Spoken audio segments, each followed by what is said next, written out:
सदियों से एक विषय जो सबसे ज्यादा नेचुरलिस्ट और हंटर्स के बीच डिस्कस किया गया है वो ये है कि आखिर जंगल का असली राजा कौन है और किसके सर पर होना चाहिए एक असली राजा का ताज। लेकिन ये बहस ही है जो खत्म होने का नाम ही नहीं लेता है।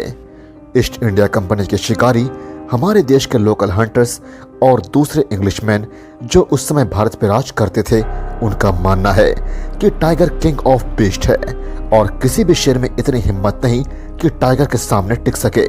जबकि दूसरे इंग्लिशमैन जिन्होंने साउथ अफ्रीका में शिकार किया है और बिग गेम हंट में पार्टिसिपेट करते थे, वे कहते हैं लायंस वो नहीं जो हम पिक्चर्स और मूवीज में देखते हैं, बल्कि असल जिंदगी में वो ज्यादा खतरनाक होते हैं। और सच तो ये है कि वो जानवरों की दुनिया का एक सच्चा सम्राट है और कोई भी जानवर उसके मैच का नहीं है जो उसके डिग्निटी पर सवाल खड़े कर सके या फिर उसके सामने खड़ा हो सके। और ये बहस दिन ब दिन बढ़ता ही जा रहा था। लोग आपस में लड़ने लगते थे। बात इतनी ज्यादा बिगड़ गई कि राजा तक पहुंच गया। तब 19th सेंचुरी के एंड तक बड़ौदा के गायकवाड़, जिसे हम साजिराव थर्ड के नाम से जानते हैं, उन्होंने इस डिस्कशन का हल निकालने के लिए एक फाइट का बंदोबस्त कराया ताकि दूध का दूध और पानी का पानी हो जाए कि असल में जंगल का राजा है कौन। उन्होंने इस लड़ाई में जिस दो खतरनाक जानवर को चुना, उनमें से एक बारबेर लायन जिसका नाम एटलस था और उसे खास लड़ाई के लिए अल्जीरिया और मोरक्को के बीच पाए जाने वाले एटलस माउंटेन से लाया गया था। जबकि दूसरा जानवर शिमला का एक आदमखोर बाघ था। हजारों की तादाद में लोग जमा हुए थे इस खतरनाक लड़ाई की गवाही देने के लिए। अगर गेटिसबर्ग कंपाइलर और बाल्टीमोर सन जैसे न्यूज रिपोर्ट की माने तो ये लड़ाई पूरे भारत में एक चर्चे का विषय बन चुका था।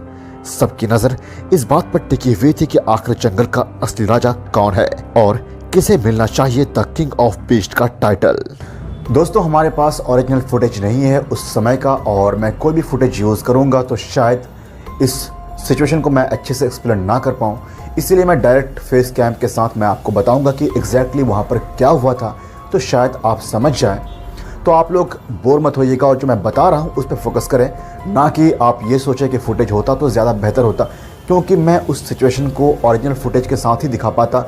अब जबकि फुटेजेस नहीं है तो बेहतर यही होगा कि मैं डायरेक्टली आपको बताऊं कि एग्जैक्टली क्या हुआ था।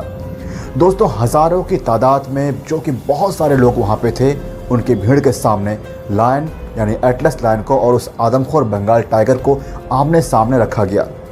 जो बैटल ग्राउंड था वो इस तरह से था कि अगर आपने कोई ग्लैडिएटर वाली मूवी देखी है जहाँ पे ग्लैडिएटर्स फाइट करते हैं, ठीक उसी तरह का एरिना था और उसका ऊपर खुला हुआ था और जो पूरी बाउंड्री थी वो लकड़ी के मोटे तख्तों से बना हुआ था जिससे कि एनिमल जंप करके बाहर ना जा सके। और उसी एरिना में एक शाही जगह भी था जहां पर बड़ौदा के गायकवाड़ यानी साजिराव महाराज थर्ड अपने शाही साथियों के साथ बैठकर इस एपिक बैटल को विटनेस करने के लिए आए थे और इस कंक्लूजन पर पहुंचने के लिए आए थे कि आखिर जंगल का असली राजा कौन है और किसे मिलना चाहिए द किंग ऑफ बीस्ट का टाइटल। हजारों की भीड़ इंतजार में थी उन दोनों ही जानवरों को देखने के लिए कि आखिर वे किस तरह दिखते हैं और कितने बड़े हैं। तभी उन दोनों ही एनिमल्स को यानी टाइगर को और लायन को लकड़ी के पिंजरे में उस बैटल एरिना में लाया गया और उनको उनके बाड़े से इस पिंजरे में लाया गया। पिंजरा काफ़ी बड़ा था क्योंकि दोनों ही जानवर काफ़ी बड़े थे और जैसे ही अटेंडर ने एरिना छोड़ा वैसे ही महाराज ने रस्सी खींची और वो रस्सी दोनों ही पिंजरों के दरवाजे से जुड़ा हुआ था। तो जैसे ही उन्होंने रस्सी खींची, सबसे पहले बाहर आया बंगाल टाइगर यानी शिमला का वो आदमखोर बाघ बाहर आया और अपने पूंछ को हवा में लहराता हुआ एक ज़ोरदार दहाड़ के साथ पूरे माहौल का अटेंशन अपनी तरफ खींच लिया। वो काफ़ी बड़ा बंगाल टाइगर था और सूत्रों की माने तो वो बंगाल टाइगर लगभग 10.5 फीट लंबा था और उसकी हाइट शोल्डर तक 3.9 फीट की थी और उसके नुकीले दांत और पंजे उसे काफ़ी खतरनाक बना रहे थे। और सबसे बड़ी बात कि लोगों ने इतना बड़ा टाइगर आज से पहले कभी नहीं देखा था और सब कह रहे थे कि ये अब तक का सबसे बड़ा आदमखोर है। और शिमला के उस आदमखोर बाघ का सामना करने के लिए चुना गया था एक बारबेरी लायन को जिसका नाम था एटलस। अब आप सोच रहे होंगे कि बारबेरी लायन को क्यों चुना गया। दोस्तों, मैं आपको बता दूं कि बारबेरी लायन सबसे बड़े लायन होते हैं। हमारे देश में एशियाटिक लायंस भी पाए जाते हैं, लेकिन शिमला का वो आदमखोर बाघ इतना बड़ा था कि एशियाटिक लायन उसके कंपैरिजन में काफ़ी छोटा होता और लड़ाई अनफेयर होता। हालांकि 19वीं सेंचुरी के टाइम में जंगल में जब एशियाटिक लायंस और टाइगर को एग्जिस्ट करते थे, उस टाइम कई ऐसे मोमेंट्स आए जब लायन और टाइगर आपस में लड़े और ऐसा देखा गया कि एशियाटिक लायंस ने टाइगर्स को टक्कर दिया है। लेकिन राजा ने लड़ाई को फेयर रखने के लिए बारबेरियन लायन को चुना। वो बारबेरियन लायन था एटलस, जिसे लाया गया था मोरक्को और अल्जीरिया के बीच पाए जाने वाले एटलस माउंटेन से, जो काफ़ी ख़तरनाक था। और जैसे ही गायकवाड़ ने रस्सी खींची, एटलस भी उसी टाइम बाहर निकला और उसके काले और गहरे रंग के अयाल के साथ उसने अपनी पूंछ हवा में लहराई और एक ज़ोरदार दहाड़ के साथ पूरे भीड़ का आकर्षण अपनी तरफ खींच लिया। भारत में लोगों ने आज तक सिर्फ एशियाटिक लायंस देखा था, लेकिन जब उन्होंने बारबेरियन लायन को देखा तो सबकी आंखें फटी की फटी रह गई, क्योंकि वह बारबेरियन लायन, जिसे हम एटलस कहते हैं, शिमला के उस आदमखोर बाघ से हाइट में ज़्यादा ऊंचा था और लंबाई में भी। उसके पंजे और पैर कहीं ज़्यादा बड़े थे उसके कंपैरिजन में, जिसे हम कहते हैं आदमखोर शिमला का। दोस्तों, दोनों ही जानवरों को कई दिनों तक भूखा रखा गया ताकि जैसे ही वो एक दूसरे को देखें और एक दूसरे पे टूट पड़े। सबकी सांसें थम सी गई थी और लड़ाई शुरू हुई। दोस्तों, मैं आपको बताना चाहूँगा कि लड़ाई टोटल 6 राउंड तक चली। उसके बाद जो नतीजा निकला वो मैं आपको बताऊंगा, लेकिन उससे पहले वीडियो को आप लाइक कीजिए और मुझे कमेंट में अभी बताइए गेस करके कि आपके हिसाब से कौन होगा इस लड़ाई का विनर। कमेंट में मुझे बताइए, क्योंकि मैं बस जानना चाहता हूँ कि आप क्या गेस करते हैं। और बाय द वे, इस वीडियो के एंड तक हमें पता चल ही जाएगा कि इस लड़ाई का रियल विनर कौन था। एनीवे, well, अगर बात करें राउंड 1 की, तो उसमें जो हुआ मैं आपको अभी बताने जा रहा हूं। पिंजरे से बाहर आने के बाद शिमला का वो आदमखोर बाघ जमीन की तरफ झुकता है और झुककर एटलस से अपनी दूरी कैलकुलेट करता है कि वो कितनी तेजी से जाकर उस पर हमला कर सकता है। दूसरी तरफ एटलस, जो कि एक बारबेरियन लायन है, वो जोरदार दहाड़ के साथ और पूंछ को अपनी हवा में लहराता हुआ अपने पंजों को ऐसे ज़मीन पे खरोंचते रहता है। फिर थोड़ी देर बाद जो बंगाल टाइगर है वो एटलस की तरफ भाग कर जाता है और अपनी तरफ आता देख जो एटलस लायन है वो अपने पिछले दोनों पैरों के बल पर खड़ा हो जाता है और दोनों आपस में लड़ने लगते हैं, पंजों से एक दूसरे को मारने लगते हैं। और इस तरह से कुछ देर चलता है और दोनों ही जानवर गुर्राते हैं, दहाड़ते हैं और ज़मीन पर गिर जाते हैं। उसके बाद पंजों से एक दूसरे को मारने की कोशिश लगातार करते रहते हैं, लेकिन अलग होने से ठीक पहले एटलस लायन ने एक ज़ोरदार पंजा बाघ के कान पे मारा, जिसकी वजह से उसके कान फट गया और वहाँ से खून आने लगा और उसका कान बुरी तरह से ज़ख्मी हो गया। टाइगर कुछ देर के लिए सहम गया और एटलस लायन दोबारा हमला करने के लिए दौड़ कर जाता है टाइगर के पास और अपने पंजे से दोबारा हमला करने की कोशिश करता है, लेकिन टाइगर तुरंत अपने आप को बचाकर गुलाटी मारते हुए दूसरे साइड चला जाता है। लेकिन एटलस है, जो रुकने का नाम ही नहीं ले रहा था, वो वापस भागकर टाइगर के पास जाता है, उसे मारने की कोशिश करता है। लेकिन तब तक शिमला का वो आदमखोर बाघ तैयार हो चुका था और अपने आप को संभाल लिया था उसने, और वो पोजीशन में आ चुका था लड़ाई का। और उसने वही किया जो हम देखने वाले हैं अगले राउंड में। अपनी तरफ शेर को आता देख वो टाइगर जंप लगाता है और जो डिस्टेंस उसने कवर की जंप लगाकर, आप यकीन मानिए वो डिस्टेंस थी 20 फीट की, उसने एक ही जंप में उतने डिस्टेंस को कवर किया और सीधा जाकर एटलस के बैक पर जाकर लैंड किया और उसके गर्दन को पकड़ लिया। उस मोमेंट पर एटलस लैंड सहम गया और उसने टाइगर को हटाने की पूरी कोशिश की। वह इधर उधर अपनी बॉडी को ले जाता रहा और उसने अपनी बॉडी को ज़ोर से एरेना की दीवार पर मारी, जिससे टाइगर अलग हो गया। उस मोमेंट तक एटलस ज़ख्मी हो चुका था, लेकिन बंगाल टाइगर था जो हार मानने का नाम ही नहीं ले रहा था। उसने वापस दौड़ा और एटलस के पैरों को निशाना बनाया। बंगाल टाइगर को अपनी तरफ आता देख एटलस अपने पिछले दोनों पैरों पर खड़ा हो गया और दोनों पंजों से एक दूसरे पर मारने लगे। इस तरह से मारने लगे और इस तरह से उन्होंने लगभग 3 मिनट तक पंजों से एक दूसरे पर हमला जारी रखा। लेकिन दोस्तों, टाइगर की मारने की स्पीड लायन के कंपैरिजन में कहीं ज़्यादा थी।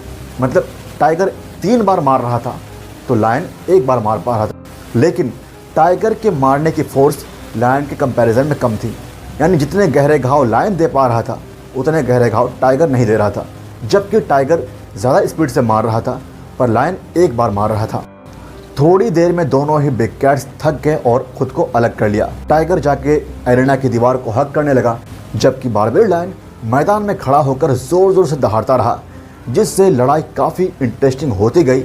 उसके बॉडी में लगभग 20 ऐसे जख्म थे जिससे खून लगातार आ रहे थे। इसके बावजूद भी एटलस खड़ा रहा और उसने अपने आप को संभाला और वह तैयार था इस बार ज़्यादा स्ट्रॉन्ग तरीके से लड़ने के लिए।